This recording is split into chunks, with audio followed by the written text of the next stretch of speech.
education. Also, I'll be covering national education policy. Ani, I will also cover e-learning. So I'll share the PDF with you like I did yesterday because screen share hot nahi hai, so we'll not waste time on that, and I'll just share the PDF with you and you can go through it while I'm giving the lecture.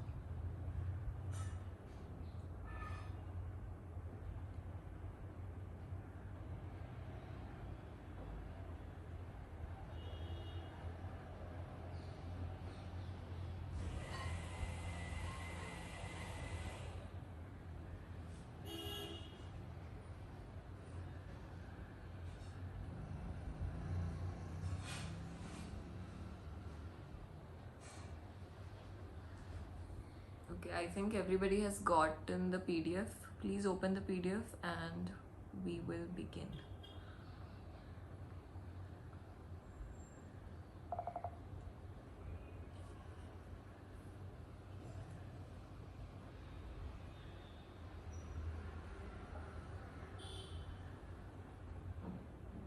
So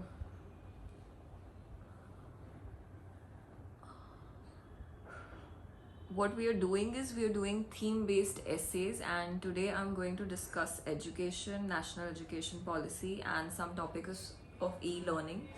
E-learning becomes important because of COVID, the pandemic, and also because we have to switch towards e-learning very soon because that is the future and that is the need of the hour right now. So that's why I'll be covering all these topics. Now, I don't know what kind of a topic they would ask you, but I want you all to be prepared with education, even if they ask you national education policy, so that you have content on national education policy also. And even if they ask you a specific topic like e-learning, or if they ask you something related to technology or future of digitalization or future of India when it comes to digitalization or technology. So if they ask you all these things, I want you all to be prepared, and that's why we are going to cover uh, all these three topics today related to education. The lecture will be short. As I told you, theme-based essays would not take too much time because I'm going to give you out pointers, and the task is with you to write the essay. So I'm just going to give you a helping hand, but the essay has to be written by you. I'll tell you the structure, I'll tell you how to go about it, but you have to do the main task of writing the essay the way you want to structure it. I'll just give you the ways that you can structure it, but you have to decide what works for you. So we'll begin with the education and some quotes that I think. So go to the quotes slide, that is the third slide. So first very important quote for education is the most powerful weapon you can use to change the world. Now, this is something said by Nelson Mandela. So, it has relevance and it is of prominence because he did change the world in to some extent. So, education is the most powerful weapon you can use to change the world. Has to be there in your essay. It has to have a presence whenever you're writing something related to education. You can either start with it or you can end with it, but see to it that you use this quote because this quote is an important one. The other is, an investment in education pays the biggest interests. As I have told you, that you have to have some quotes which can be used interchangeably. Now, if I use health instead of education, it still fits. An investment in health pays the biggest interests, of course. So you have to have some quotes which can be interchangeably used in different topics as well. So this one quote I would want you to remember because you can use it in multiple topics. Even if they ask you about women, even if they ask you about environment, it fits well. So an investment in environment, women pays the biggest interest. So nobody can deny it. So use such quotes whenever you do not want to remember too many quotes related to different topics. You should remember one quote which can be used with different topics. So this is one such quote which can be used with different topics. The third one is, we do not want bookworms, we want man making character building education. Now, this quote is more relevant when they talk about education as a part of the society. Like how education plays a part in the society, or how does education play a part in building the future of India or the citizens of tomorrow.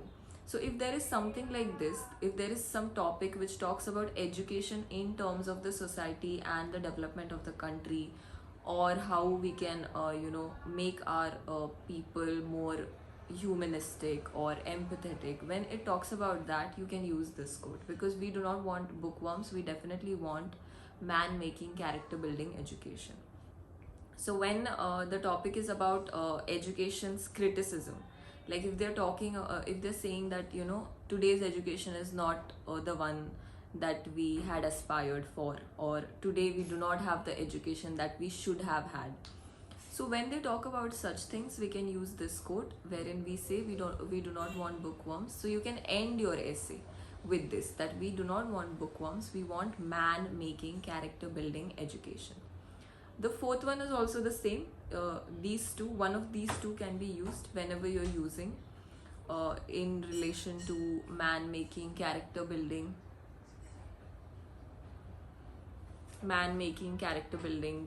essays. So these two, any one of these two you can use, and that can be your quote for the essay which reflects on man and how a human has to be in person and how your personality should be. So education is not about being selfish, it's about, taking your society together. So educating the mind without educating the heart is no education at all.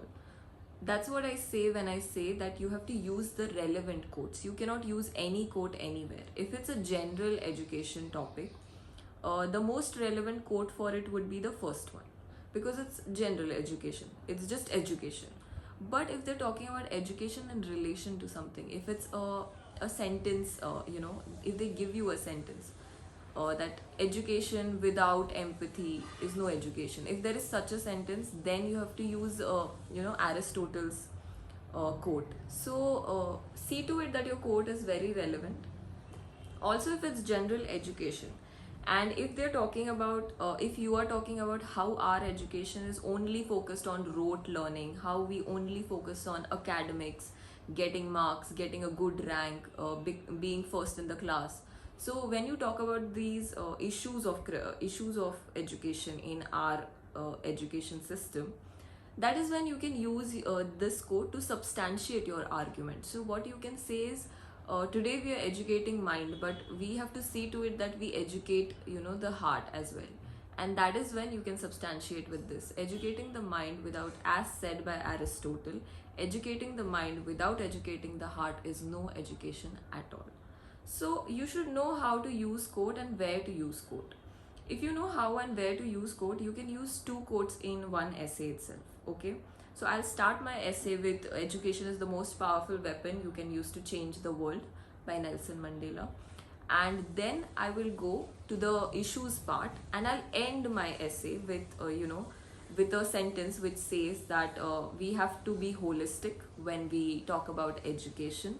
We have to be comprehensive when we talk about education. We should not just focus on rote learning. We should see to it that we take into account academics as well as sports, as well as ethics, as well as morals, and we bring out the students, a holistic student out of the education system, and not just machines. So I'll say that, and then I'll end with educating the mind without educating the heart is no education at all, as said by Aristotle. So that substantiates my essay completely. So I have started with Mr. Nelson Mandela's quote, and I ended with Aristotle's quote. So this is how you can start and end your essay with quotes. So this is one way to start and end your essay. Now let's move on to the fourth slide. Now this story I have already narrated in short whenever I gave you guidance lecture, but I want you to see how you write it. because many of us face problems in writing it down in English. So I have put it out there in a very simple manner. So just go through this story and see to it that how simply you can write the story without using any fancy words. If you see, I am not using any fancy words. Yesterday also I told you how to keep it simple, and I told you you can just keep it simple but impactful. That is my theory to you. So that is one thing that you all should follow. Keep it simple but it has to be impactful whenever you write anything. So essay is 25 marks, and we should not neglect those 25 marks. Our target has to be 20 plus in essay, and that is why every effort that you put in is going to lead you 1 mark ahead. So see to it that you take effort on this thing. Now I'm providing you with as many things and as many pointers as I can, but still the effort is going to be from your side. So see to it that you use whatever I'm giving you, whatever suggestions I'm suggesting, whatever advice I'm giving you. You have to use it in your essays, and see to it that you score 20 plus. So that has to be your target. You cannot score less than 20, and these are the points that are going to help you score above 20 in your essay. So let's see what the story is all about. So this is the second way you can start your essay. First was the quote, second is this. Once Mr. Shashi Tharoor spoke to a woman called Chitramani in a remote village in Tamil Nadu, who recently learned how to write, and she proudly wrote her name in Tamil on a piece of paper. He asked her, "What does being able to read and write mean to you?" To this, she said, "Now I can see the destination of the bus. I don't need to ask anybody where the bus is going when I get to the big city of Gandhipura. I can read the street signs and find where I need to go. I don't feel helpless anymore." So this is how fundamental education can be. It can be empowering to someone. It can be rejuvenating for someone. It can give you confidence. It can make you believe in yourself. So this is the most fundamental way of showing how education can impact your people, how education can impact your country. So remember to put small stories, but something that is very impactful. The other way that I had told you is you can talk about the kids in the school. So children who will be the future of the country. So you can talk about the kids in the school. How do you talk about the kids in the school? When I say this, so I had told you one example where a small child from first standard to second standard, who was just taught about the ill effects of plastic, and when he went with his mother to the supermarket, he insisted his mother not to take the plastic bag and instead use a cloth bag. So this is what education does to you. It makes you aware, it makes you empathetic, it makes you think in a very broad manner, think logically, think rationally, and it makes you responsible citizens, and that is the future of our country. So if we educate the kids and the children in a in a responsible manner, if we make them responsible citizens, they're going to be the future of this country. So remember such small stories. Like, there are many things happening around you. Just be observant of what is happening around you. There can be stories you can pick up from your daily experiences, from your daily incidents, whatever happened. So descriptive paper is all about how observant you are around your surroundings. Okay, you are going to get your introduction from somewhere, you're going to get your conclusion from somewhere. So be very observant whenever you are going out or doing anything, anything for that matter, watching movie, listening to music, listening to any podcast, radio, or reading fiction, non-fiction, novel, reading your own notes or your current affairs, newspaper. You have to be very observant, because you are going to get, even one small story or one small incident can be a very impactful introduction for your essay. And do not like limit yourself to getting 10 marks or 15 marks in essay, and that is a very good score. No, you have to have a target of 20 marks in your essay, and that is how you're going to score 20 marks if you remember all these things. Now, other thing you can do is write about how education can change the social situation, how it can make people responsible. So one thing was children in school, and you can tell an incident how children can be impacted and how they can become the future of our country. But the second thing you can do is you can talk about how education can change our social situation. When I talk about social situation, it means giving rights to women, or giving rights to the people who do not have rights. For example, LGBTQ community. If we are aware, if we are educated on the topic, we can have different stands. We would have a very broad-minded stand on such topics. So education is very important when we talk about social situation, when we talk about making people responsible, making them aware, making them empathetic. So talk about any one incident or any one or two incidents that have been a change, that has brought about a change because of education. So remember that. Then is the most simple way of starting your essay is the definition. Now definition is the Oxford definition says that it is the process of receiving or giving systematic instruction, especially at a school or university. It's a simple definition, you can remember this. Or you can remember the first one, which is it is the process of facilitating learning or the acquisition of knowledge, skills, values, morals, beliefs and habits. So this is more of a holistic definition of education. It is not just about learning, but acquisition of knowledge, skills, values, morals, beliefs and habits. Now, even if you don't start your essay with the definition, at some point of time in your essay, you should define education. Because, the examiner wants to know what education means to you. What do you think education is? You have to define it in your own terms. Now, this is something that I have given you, but think about it. Think for 5 minutes, and what does education mean to you? Now, Chitramani told us what education means to her. So, you can tell about your own incident, or what education has, how education has impacted you, how education has helped you.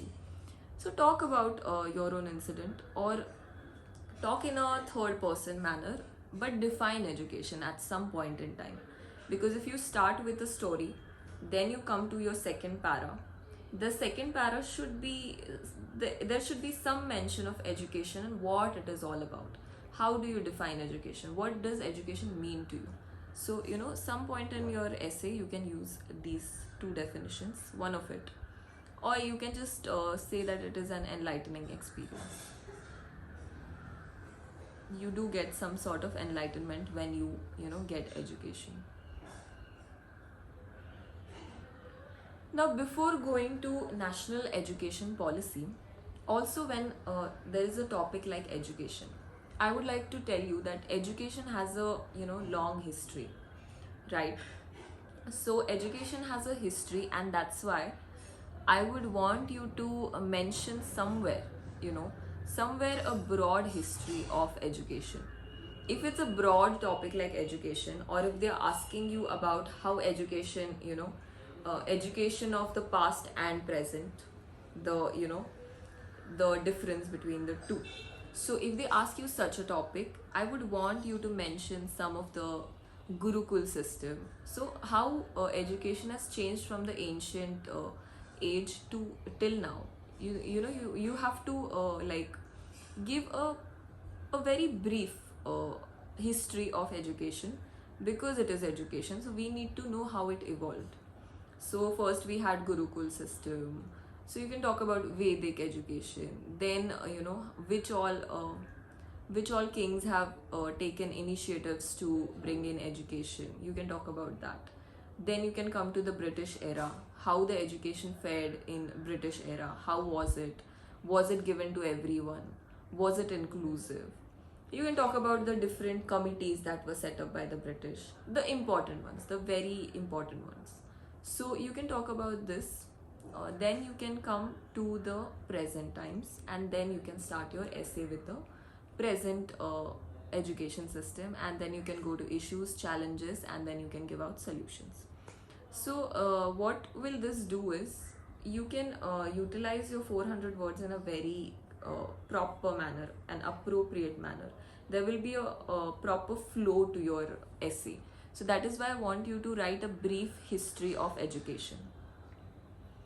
Just 5 lines, not more than 5 lines, but it has to comprise of, you can just start with education evolved from the ancient times in this manner, then it went on to the medieval times in this manner, and then the British era, and then today we have such education. So you can just in 5-6 lines you can just summarize the evolution of education and how we have fared since then. Now we'll start with the national education policy. There are some very important things that have been done in the National Education Policy 2020. First of all, this is the first education policy of the 21st century. So yes, this is a very important step. There are some revolutionary things that they have talked about. Some very drastic changes also have been done. So that's why national education policy becomes important. You need to know it. If there is any topic on education, I want you to mention National Education Policy 2020 in your essay. You cannot miss out on National Education Policy 2020. So the first thing that the government has done is the early childhood care and education. So early childhood care and education was not brought under, it was not formalized before. It was present, but there was no formal discussion or formal representation or acknowledgement given to the early childhood care and education. So this is the first thing that has been done under National Education Policy. We have the early childhood care and education. Now this will be provided through Anganwadis and preschools. So that is how we are going to provide early childhood care and education. The other thing is the attainment of foundational literacy and numeracy. So what does this mean? Foundational literacy and numeracy means the simple things like reading or solving some sums related to maths. So that needs to happen at an early age. Like by grade 3, the foundational literacy and numeracy has to happen. So people need to know how to read, or people need to know how to solve the simple sums, and that's why this has been a focus, because even today there are some surveys which show that our students even in the 5th standard, 6th standard are not able to solve the 2nd standard or 3rd standard problems. So problems, or they're not able to read the English passages given to them. So it is important that we have foundational literacy and numeracy, and it is robust, so that they do not have problem in the higher standards and in the higher classes. So that is why this is important, and this we have to attain it, and that is why the National Education Policy emphasizes on this. So states and union territories will have to prepare a plan for attaining universal foundational literacy and numeracy in all primary schools by grade 3 and by 2025. So that is the target. The third thing that we are going to target is curtailing dropout rates and ensuring universal access to education for all levels. So the policy aims to achieve 100% gross enrollment ratio in preschool to secondary level by 2030. Now in our primary schools, like primary level, we have a very good gross enrollment ratio. It's above 90%. So but when we go to the secondary level, the dropout rates increase and the gross enrollment ratio goes down. So that's why we have to achieve 100% gross enrollment ratio from preschool to secondary level. So we have to reduce the dropout levels, dropout rates. So that is why this is also important. We need more and more people to come in, and gross enrollment ratio should go up and should keep going up. But also the pandemic has also affected this very thing, and many people have dropped out. Many people have this has led to many of the students taking up child labor. They're not going to school because the household income has been declining, and that is also a reason why the gross enrollment ratio is going down. So pandemic is also going to hit our education system. I'll later tell you and give you an assignment on pandemic and education, but let's just complete the national education policy first. So the most important thing in this national education policy is the restructuring of the school curriculum and pedagogy. So pedagogy is the way they teach. So in a new 5 plus 3 plus 3 plus 4 design. So this is a new way and new structure. First we had a 10 plus 2 plus 3. Now we have a 5 plus 3 plus 3 plus 4. And in this 5, we have 3 years of preschool. So we have 3 years of preschool, that is the early childhood care and education, and then we have the first standard and the second standard, and then the rest, that is 3 plus 3 plus 4. So that is how we are going to go about in the school curriculum. That is one of the most important thing that has been done in national education policy. So do not miss out on the early childhood care and education, and do not miss out on the new school curriculum, which is the 5 plus 3 plus 3 plus 4. The other most important thing is the experiential learning. Now what will be adopted in the experiential learning is in stages. They will be including hands-on learning. Okay, they will be including hands-on learning, arts, and there is sports. So we are focusing on 3 things. We are focusing on arts, we are focusing on sports, we are focusing on hands-on learning. Like we are going to give students an opportunity to have hands-on learning so that they experience it themselves. So there is a kind of a practical learning to it. So that is what we are going to add in experiential learning. That is also one important thing, because which it has been neglected to a large extent.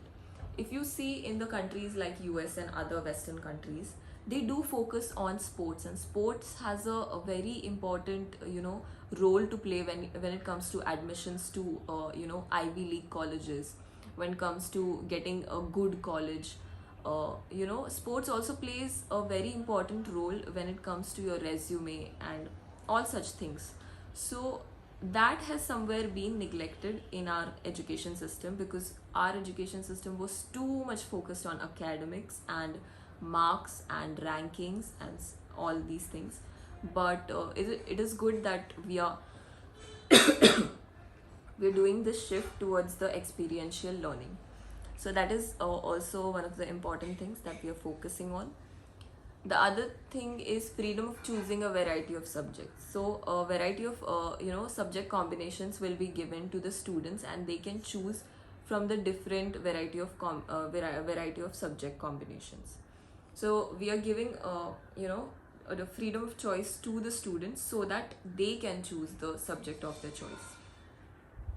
Before we did have Sanskrit or Sanskrit, Hindi and French, all such subjects which you could choose, but now there will be more subjects in that manner. So that is also another very good thing about the education policy. The other thing you need to focus on is the introduction of contemporary subjects. Now this is very important because this is the future. Okay, so they are going to introduce contemporary subjects like artificial intelligence, design thinking, holistic health. So these are some of the topics that they are going to bring into the education system. Other thing is vocational education through 10 bagless period during 6 to 8 grades. So there will be 10 bagless lectures, periods, whatever you call it. So that is how they are going to promote vocational education. So there could be some students who want to get skilled so that they get employed, and we need to provide opportunity for that. Now before, we used to think that vocational education can lead to people dropping out at a very early age, and that's why we used to not promote vocational education. But now it is the need of the hour, because people want to get employed, and if it's their choice to get employed, we need to provide them the proper skills and the proper education that they require to get employed, so that they have industry related skills. And that is why we are going to promote vocational education in the grades 6 to 8. The next thing is student assessment. Now, student assessment is going to be through a holistic progress card, which the student assessment format is going to be called Parak. So, there's going to be a holistic assessment when it comes to a 360-degree assessment of the students, not just on the academic level, but also when it comes to your speaking skills, or your peer review, or how you perform in the class, do you ask questions, all such, there will be a holistic progress card, which will talk about your personality, which will be holistic in a broad sense. So that is how we are going to assess students. Other thing is Indian Sign Language will be standardized across the country, which is a very good initiative, because we need to get aware about the Indian Sign Language, and there has to be some sort of standardization across the country, so that there's no confusion while people are communicating in a sign language. The next thing is equitable and inclusive education.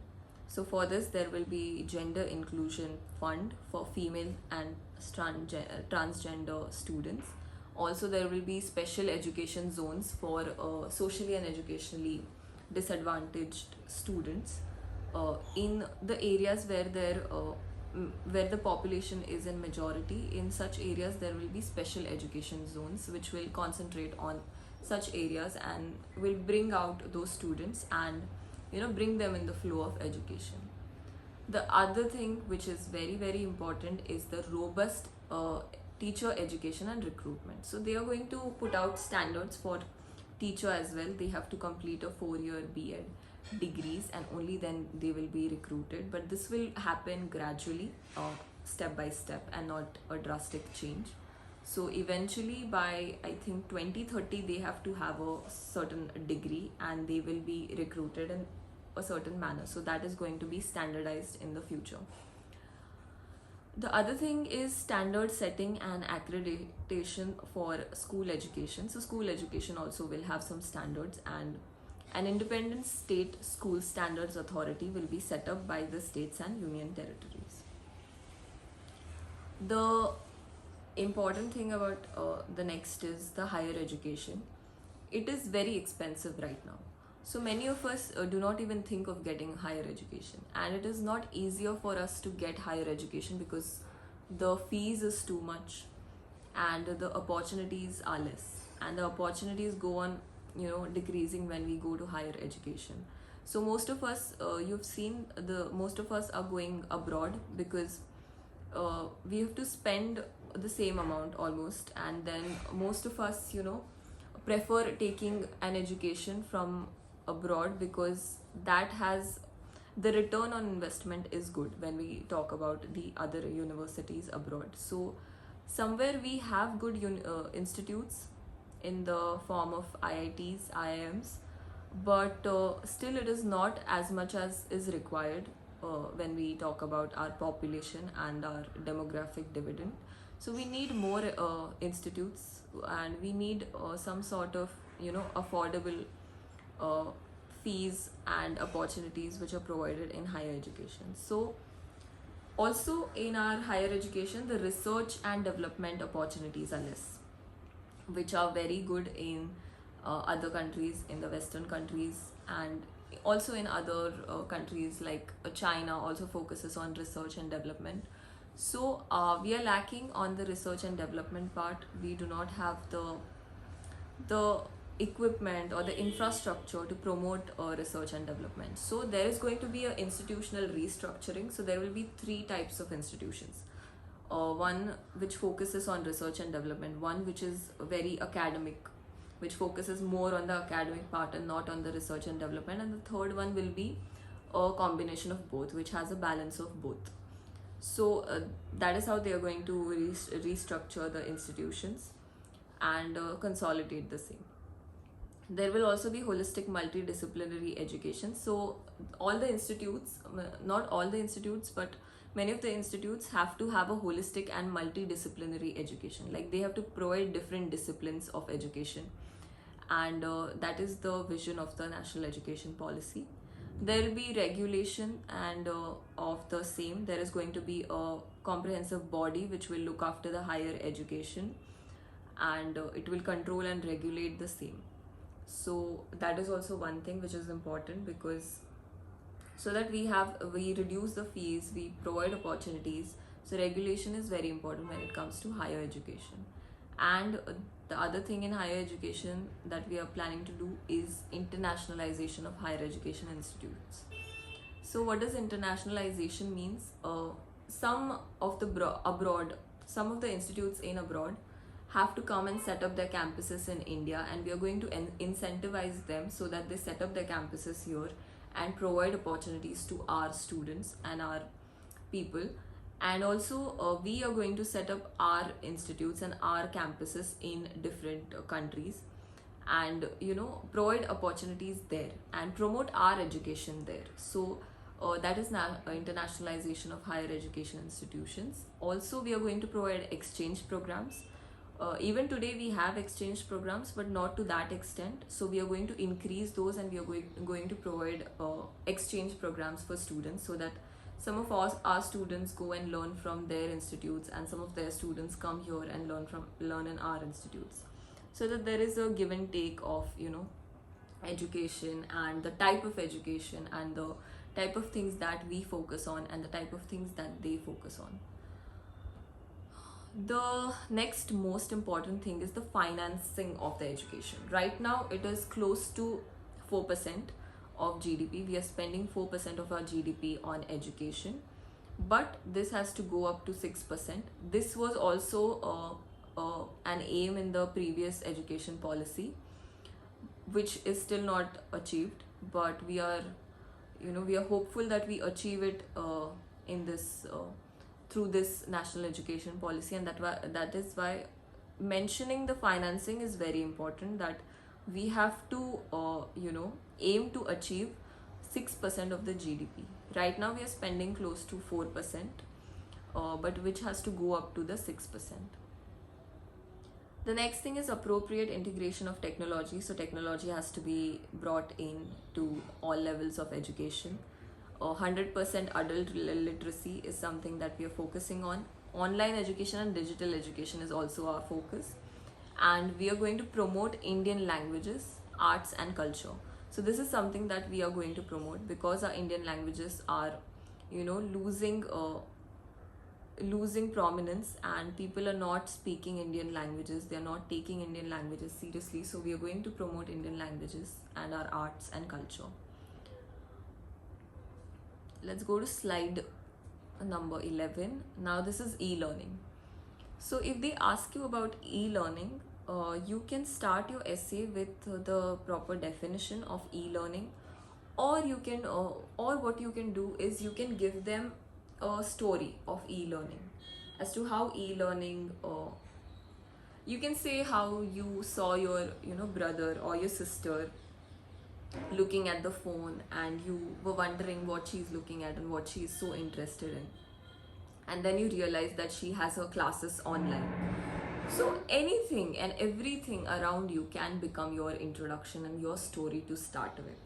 Just make sure that it is simple to understand and it is impactful. So e-learning is where teaching is undertaken on digital platforms and remotely through live platforms. So it can be either live or it can be through digital platforms. The second thing is the delivery of learning and training through digital resources. So these are two definitions, you can use any. I would suggest you to use the first one because it is more holistic. It is e-learning where the teaching is undertaken on digital platforms and remotely through live platforms. Now, what are the advantages of e-learning? The very first advantage is it's flexible to plan your schedule. You can schedule your plan according to your convenience, and that is how you can proceed with e-learning. Ease of access, it is accessible. If you have a phone and if you have internet connection, you can easily access the uh, the system from anywhere, no matter where you are. You can easily access it. It is more affordable because you don't have to pay on going to school, on the travel, on the uniforms, on anything for that matter. You save a lot when it comes to e-learning. It also solves the problem of teacher scarcity, because right now we have a shortage of teachers. Teacher to student ratio is very poor in India. So it can solve that problem also, and also it is environmental friendly. So these are some of the advantages of e-learning. But there are also some disadvantages, because school is all about interaction. It is about meeting people. It is about getting acquainted with your peers. It is about communication skills. It is about personality development. It is about developing your leadership skills. All this is not going to happen in isolation. So this has to happen when you have human interaction, when you meet people, when you meet your friends, when you meet your teachers. So there is social isolation, and which is not good for a personal development of any student. So social isolation is first. Requires self motivation. So you have to motivate yourself to the sit in front of your phone or your laptop to attend a class. You're not motivated. You have to push yourself to do that. Third thing is, as I said, lack of communication skill development. Then there is a practical problem of cheating cases. We all know how cheating happened when we were conducting cases, when we were taking tests on online basis. So cheating cannot be prevented. People find ways to cheat, so that is also one problem. Then there are security issues like privacy issues, hacking, and all such problems. Then there are health issues, because you have increased your screen time, so that can affect your eyesight, it can affect your brain. So all these health issues can also come in the way when we talk about e-learning. So it cannot go on for 8 hours, 6 hours. So it cannot be like school. You have to limit the screen time. You have to have a particular limit to how long the session is going to be, how long the lecture is going to be. So these are some of the problems of e-learning. Then what are the challenges that we are facing with e-learning? There is a lot of digital divide when we talk about e-learning. Less than 50%, 15% of rural Indian households have internet connection.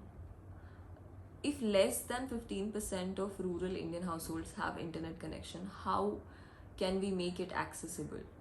We cannot, make it available for everyone. And there is a digital divide. We have to first have a back end infrastructure to promote e-learning. Today, we do not even have a proper internet connection all over our country. So that is the that is the most important challenge that we are facing right now, that there is a digital divide when it comes to rural and urban. There's a rural and urban divide. So in urban areas, maybe you have a good internet connection and you have internet with most of the households, but in rural India, it is just less. It is even less than 15%. So that is the biggest challenge that we are facing. The other challenge is the gender divide. So according to a UN report, only 29% of all internet users are females. Now this is a very bad ratio.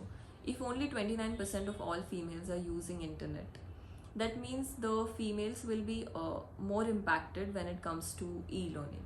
So we have to see to it that it is more inclusive, and we have to have a back-end infrastructure ready before we impart e-learning and education through digital platforms. There's lack of vernacular content. This is also a very big problem that we are facing. Most of the content is in English. We do not have content in Marathi or regional languages for that matter. So we need to have content in vernacular language as well, so that everybody and anybody can get education. Then only a handful of private schools, universities could adopt online teaching methods. So when we had to shift during pandemic, we had to shift to online learning. So only a few of private schools and universities could adopt it because it is expensive to have all the setup. It is expensive to have laptops or provide laptops to all your students. So only a few private schools could do it, and it is also difficult to train your teachers to take classes online. So many of the teachers are not technology friendly. They need to learn some things because there are many things that you need to know: how to share the screen, how to share your content, how to take tests online without and prevent cheating cases. So all these things had to be taught to teachers, and because of social distancing, lockdowns, this could not be provided, and that's why only a handful of private schools could adopt this technology and universities could adopt this online learning methods, which is very bad. So this creates an inequality which was not present before. The other problem that we have is technical glitches. So many a times there is internet breakdown, the sites don't work, uh, the the content doesn't load properly, it keeps lagging. So all such technical glitches are also a very big challenge when it comes to e-learning. The next is teachers are not comfortable. As I told you, teachers are not comfortable using technology, so they need to be first trained into how to use the technology, and then they become friendly with technology. So teachers are still not comfortable using technology, but the switch has to happen, and the teachers need to get comfortable because this is going to be the future. And the last thing is conducting large scale high stake exams will be complicated. Of course it will be complicated because we have to prevent cheating cases. We have to see to it that everybody is fair in their writings, everybody is fair while taking the tests, they are not copying it from somewhere, or for that matter we have to be very transparent. So transparency has to be brought in, and that is going to be a complicated process. The government initiatives for e-learning, some of them are Vidyadan 2.0. I hope you all know what Vidyadan is. All the academicians, all the experts can contribute to Vidyadan. They can provide their lectures, or they can provide uh, their material through Vidyadan, and that will further be provided to the students and whoever needs the material. So that is Vidyadan. It is for all the educators. Educators can contribute to Vidyadan, and their lectures will be provided to the students further. The other important thing is the e-Pathshala. It is a portal developed by NCERT. I think we all know this. We have studied it. Then there is 12 Swayam Prabha DTH channels. Now this is a very good initiative for those who do not have access to internet connection. So it is not important that you have access to internet connection, but you always have 12 Swayam Prabha DTH channels. So these 12 channels are for different classes, first standard to 12th standard. So every class has one channel dedicated to it. So that is a very good initiative. Now there is another initiative which is Diksha, Digital Infrastructure Knowledge Sharing Portal, which provides supplementary learning material for students and for upgrading the skills of teachers. So it is for both students and teachers, so that they can get supplementary learning material and they can upgrade their skills. So that is also a very good initiative. So these initiatives you can mention even while writing a generalistic education essay also, because e-learning will be one of the topics that you focus on while writing essay. Now, what should be our way forward when we talk about e-learning? We have to ensure that there is continuity of learning. So for continuity of learning, we have to see to it that we provide some offline material as well. So we need to provide the students with offline material so that they do not have to have internet connection at all points of time. Making offline content available. Improving the content in regional languages. Now that is also very important because till today we do not have content in regional languages. So it is important that we provide content in regional languages and make it available. The other thing we can do is we could have community owned tablets and smart devices. So what does community owned tablets and smart devices mean? So every panchayat can have 3 to 4 tablets with them, and they can provide the students the tablets whenever the near a library, if there is a community library in your village or at the district level, they can provide tablets, smart devices, computers in such places, so that students can come there and they can take their lessons from time to time. So that can be a very good thing when we talk about e-learning, because if it is a community owned tablets, you will see to it that there is internet connection in that very building. So if there is one library, it can have one internet connection, and all the people, all the students can come to that library and they can take their classes from time to time. So that is one thing that we can do, which is a very good initiative. Other thing is ensuring quality assurance mechanism and quality benchmarks. So the quality of e-learning has to be up to the mark. Reducing gender divide, because even today we have gender divide. So we have to reduce that. We have to see to it that everybody has internet connection, everybody has a phone or some sort of device from where they can take classes. And family also plays an important role in this, because they can promote gender equality when it comes to imparting e-learning or education through digital services. Promoting inclusive learning, now that is one thing that you always have to remember. We are all about inclusion. Now in general, what are the issues and challenges of education? Now I've talked about national education policy, I talked about e-learning. Now I'll talk about the generalistic issues and challenges. If it's a broad topic like education, what should be your issues and challenges? So some of it is definitely lack of infrastructure. We do not have proper classrooms or bench, or we do not have a proper bench for students to sit at many places. We do not have toilets in many schools.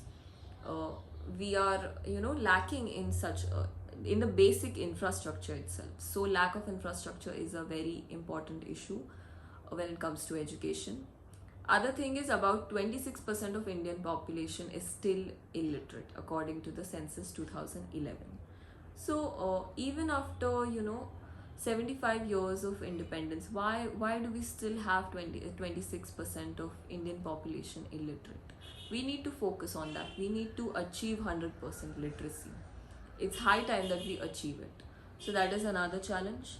The third challenge is poor quality of education. So when we talk about poor quality of education, it has been said by many surveys. So ASER is one of the famous surveys for education. So their survey reports also shows that India has one of the poorest quality of education when we compare it with the international standards. So you can substantiate it when you say that poor quality of education. You can give the reference of the survey, and you can say why we have poor quality. So you're not saying it just like that just because you feel it, but there are surveys which show that the quality of education is poor. So we give education, but the outcome that we require is not what we get. So if you see the outcome analysis of our education, it is not up to the mark.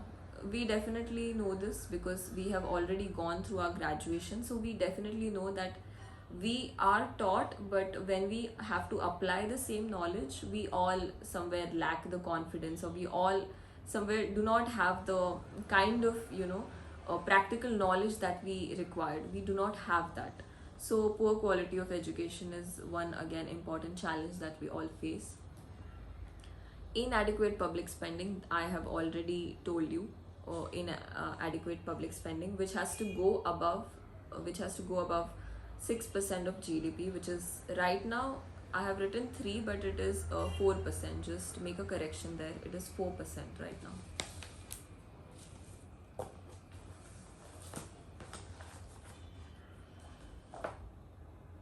In 2017 to 18, it was 4.43% of GDP. Just make that correction there. Then inadequate employable skills of the youth. As I said, we do get education, we do get skills, but they are not employable. We do not have the practical knowledge, we do not have experiential learning. So that needs to be implemented and increased. The other thing is rich poor divide is visible in all levels of education. Definitely it is visible because the rich tend to get the best of the best education, and the poor cannot get it. So this equality has to be maintained, and there has to be equality in this. We have tried to implement the Right to Education Act, but still the implementation is not up to the mark, so that needs to improve. Sports education is completely neglected, which needs to be brought into the mainstream. Gross enrollment ratio still not up to the mark, so that is also one thing that we need to improve on. Other thing is expensive higher education. I've already talked about it. Teacher shortage, defects in teacher training. Teacher training needs to go up. Many of the teachers are not aware of the basics also, so that needs to go up. So teacher training needs to be focused on. Learning outcomes, I've already talked about this. So learning outcomes need to be up to the mark. Like whatever you learn, you need to be able to implement the same. So learning outcomes have to go up. Nationally, 29% of children drop out before completing 5 years of primary school. So this is also one thing. I told you that primary, gross enrollment ratio of primary level is very good, but it goes down as we go up, like go up to secondary level or higher level education. So that needs to be restricted. That needs to be taken care of. Let's come to slide number 19, that is our government initiatives. Now these initiatives, all of you know, you have to broadly, briefly mention it. You do not have to go on explaining every initiative. The examiner knows what you're talking about. Just mention the initiative so that it shows that you know the steps taken by the government, and you're aware about what the government is doing. So Sarva Shiksha Abhiyan, the very first thing that you have to mention, because it is to promote education for all. Then midday meal schemes, so that we attract students to come to school, and we also take care of their nutrition. So that is another scheme. The third scheme is Rashtriya Madhyamik Shiksha Abhiyan. Same scheme for Uchchatar also. We have RUSA, RUSA for Uchchatar Shiksha Abhiyan. Then there is Beti Bachao Beti Padhao, another important scheme. Right to Education Act 2019, another important act which you have to mention when you talk about education. Article 21A, another important article which you have to mention when you talk about education. And do not miss out on the National Education Policy 2020. So whenever we talk about education, these last three things have to be mentioned: Right to Education Act, Article 21A, and National Education Policy 2020. Even if you do not mention anything else, it's fine, but you have to mention these three things.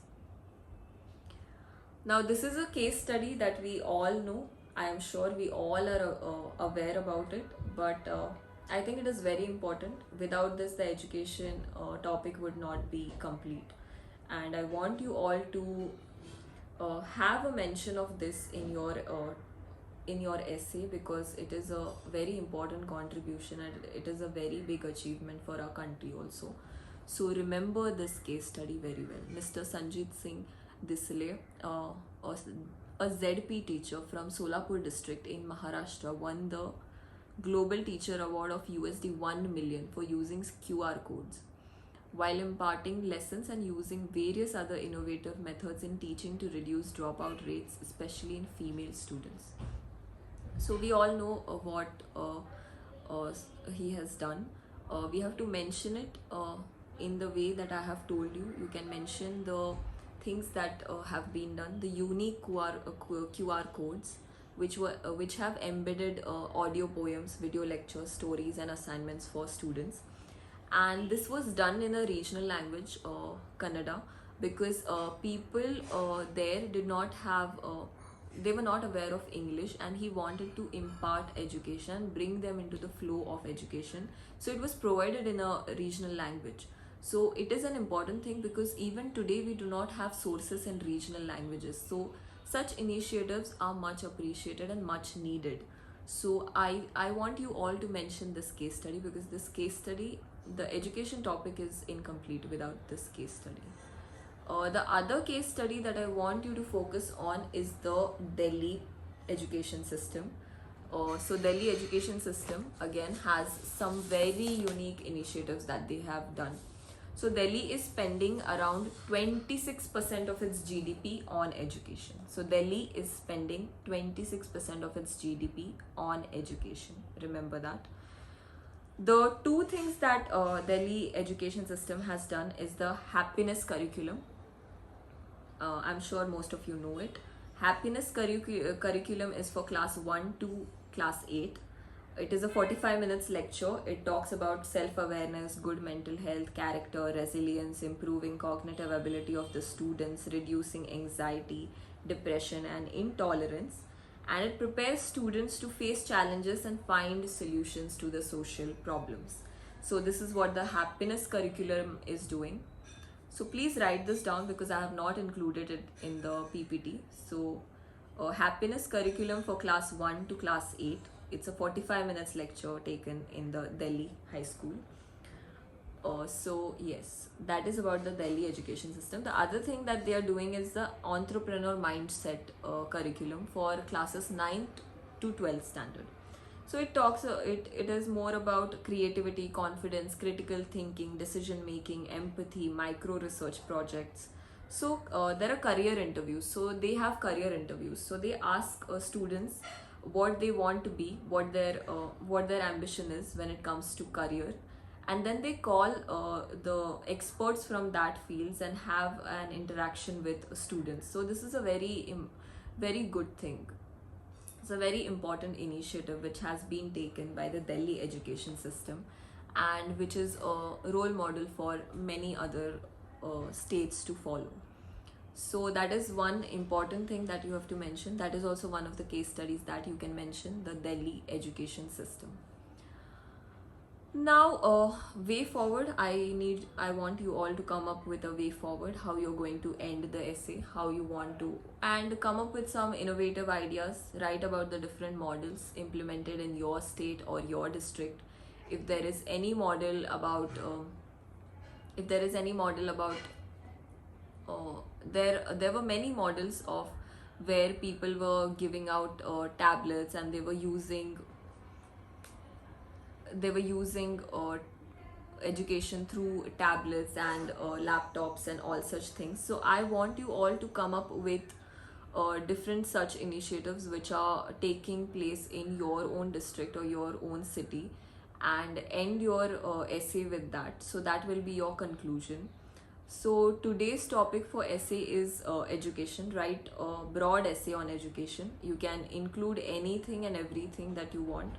I want to see how you include national education policy in it, how you include e-learning, very briefly, but you have to include all these things in your essay. So do that. That will be your assignment. So write an essay on education.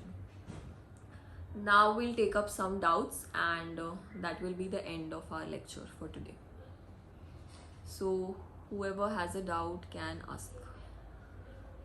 AB, you can go ahead and ask your doubt. Hello, ma'am. Anjali here. Yes, Anjali. Actually, two I have raising hands, but this is not the case. I am asking the question. I am not getting the chance. Okay. And finally, I got the chance. Actually, madam, there is a problem.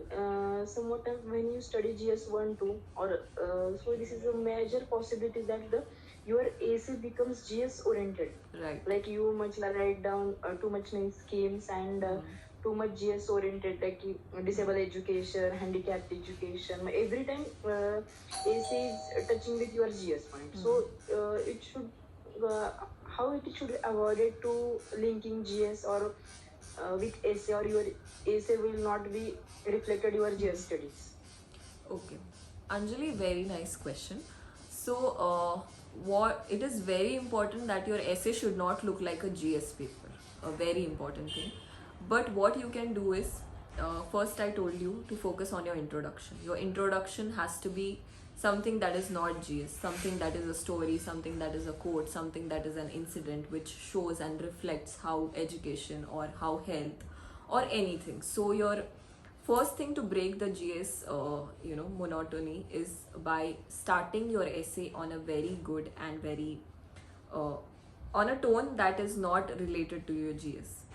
Second thing you should do is, when you write GS, it's not a problem if you write GS, but like I told you, the issues and the challenges in the education field, those are not more of like they are not GS oriented. The only GS oriented part will be your government schemes and the initiatives that you write down, but that has to happen only in 3-4 lines. That cannot happen in a half page or 3/4 para.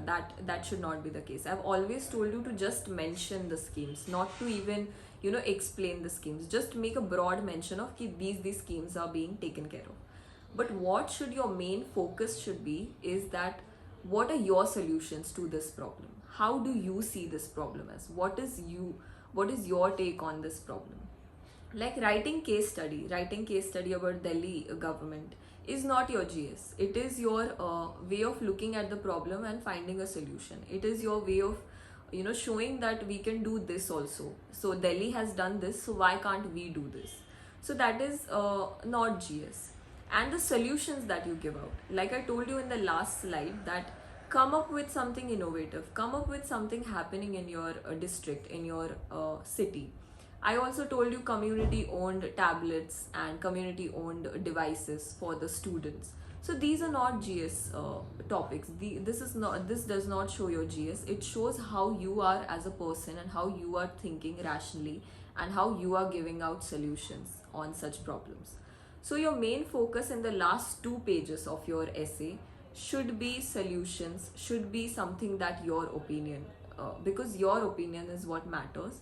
The initiatives and government schemes do not matter here. So do not give more focus on the government schemes and initiatives, but do write fundamental rights if it is relevant. Like I told you, Article 21A has to have a mention in your essay, but it just has to have a mention. You do not have to explain Article 21A means this, it has this, it has that. No, just mention it broadly. That's it. That is how you can avoid the GS touch to it.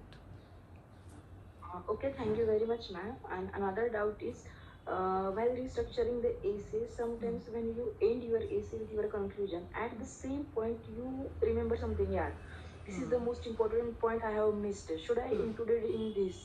This should be included in essay. My essay will not complete by putting this point. I will just remember this case study. असं instinct येतं की आपण ते टाकायला होतं, मग आपण conclusion पॉइंटला पोहोचलेलो. तर अशा वेळेस काय करावं, की पुन्हा तो पॉइंट टाकून मग कन्क्लुजन करावं का ते लेफ्ट करावं? 2-3 things you can do. First you can see की तुम्ही जेव्हा पॅरा एंड करता आणि पॅरा स्टार्ट करता, जर कोणत्या अशा पॅरामध्ये तुम्हाला जागा असेल to mention that point in 1 line or 2 lines, तो do it there. Okay, don't do it in your conclusion, because then your conclusion will not have that impact that you wanted it to have. But जर तिथे जागा नसेल तर मग conclusion च्या इथेच लिहा. Write your point whichever you think is relevant, आणि तुम्हाला मेन्शन करायचंच आहे तो पॉईंट तिथे लिहायचा, आणि मग परत एक काहीतरी सुंदर कन्क्लुजन त्याला रिलेटेड असं सुंदर काहीतरी कन्क्लुजन लिहून ते एंड करा. The other thing you can do is write it in your rough work. Okay, that is also something that you can do. Write it in your rough work. If you do not have time, if you do not have space, if you think conclusion नंतर पण ते काही मला लिहिता नाही येणार, ते चांगलं नाही वाटणार, तर write it in your rough work. That will be my suggestion. Last one is, sometimes it happens like we are using quotes that used by the so many people while writing the essay. Sometimes it is most probability we are giving the very common quotes, like freedom from my father, Rabindranath Tagore's poem. We are ending this with this health is wealth, Swami Vivekananda, APJ Abdul Kalam. So is this impact on your essay marks or lessen your marks that you are using very common and very regular quotes? No, it does not, because quote is only going to be an addition to what your content is all about. So if your content is very good, it does not matter if you even use a health is wealth quote. Okay, your quote is going to be just supplementary to what you write in your essay. It is not going to be something that will decide, but the quote and the essay together will definitely decide how you get your marks. So it's not just the quote, it's your quote and your content. So do not think that it is a very common quote. If it even if it is a common quote, if it works, why not use it? Health is wealth always works and everybody knows that. So if you do not use it, sometimes the examiner might think why she did not write health is wealth. That was, important thing. असं पण होऊ शकतो. So think from both the perspectives. Thank you very much, ma'am. Thank you. Welcome. Okay, anybody else who has questions?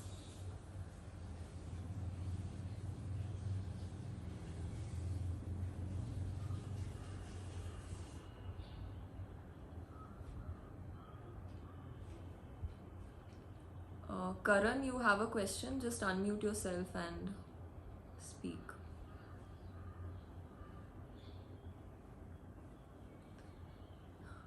JD, you have a question? You can go ahead and speak.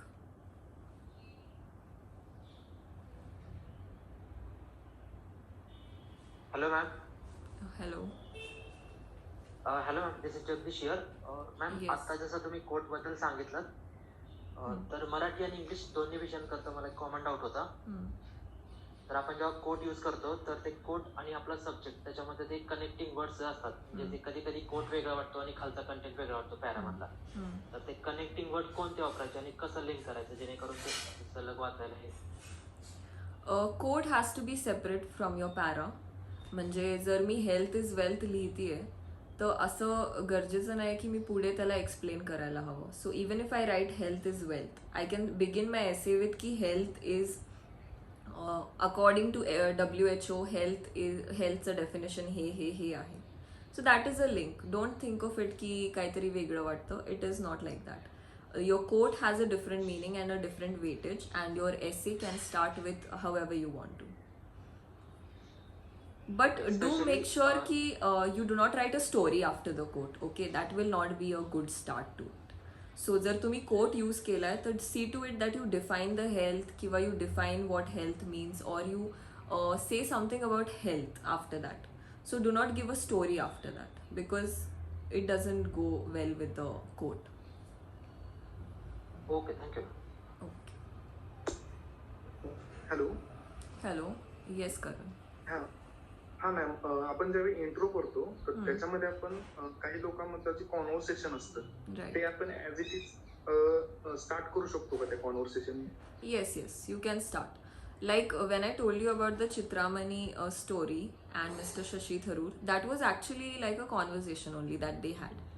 So you can always start your story and your essay with a conversation. Keep it simple and do not add too many complicated sentences to it. Just keep it simple and impactful.